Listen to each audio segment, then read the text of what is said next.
Hello, this is Tony Heller from RealClimateScience.com. 10 years ago, the Washington Post predicted that due to global warming, cherry blossoms would bloom in February rather than in March. Let's check that out by looking at the Kennedy Center webcam in Washington, D.C. It's the middle of February and I'm not seeing any leaves or blossoms as the Washington Post predicted 10 years ago. I'm not seeing any evidence that the Washington Post knows what they're talking about. However, I am seeing lots of global warming propaganda on display at the Kennedy Center. Coal and ice, visualizing the climate crisis. It isn't clear why this guy looking at a glacier is evidence of a crisis. And the existence of coal provides us lots of evidence that in the past, when carbon dioxide levels were much higher, life thrived on Earth. The reason coal is called a fossil fuel is because it's made up from ancient trees which grew when carbon dioxide levels were a lot higher.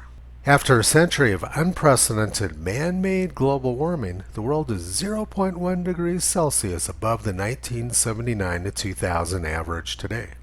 And it's quite chilly in Washington, D.C. I don't think there's going to be any cherry blossoms blooming today.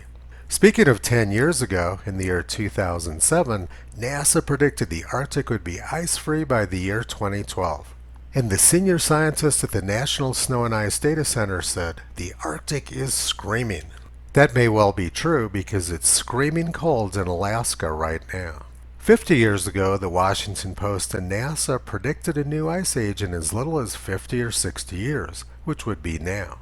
The New York Times reported U.S. and Soviet press studies of a colder Arctic. The United States and the Soviet Union are mounting large-scale investigations to determine why the Arctic climate is becoming more frigid, why parts of the Arctic sea ice have recently become ominously thicker, and whether the extent of that ice contributes to the onset of ice ages. In order to stop the global cooling, scientists wanted to sprinkle coal dust on the Arctic in order to melt it. Which brings us back to the propaganda at the Kennedy Center today. Coal and ice don't actually have anything to do with each other now, but 50 years ago scientists wanted to use coal dust to melt the ice. Meanwhile, at the Olympics they're having record cold temperatures and the athletes are having a terrible time keeping warm.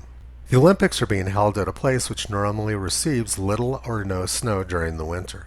The venue was chosen because it's near Beijing. The plan all along was to use artificial snow.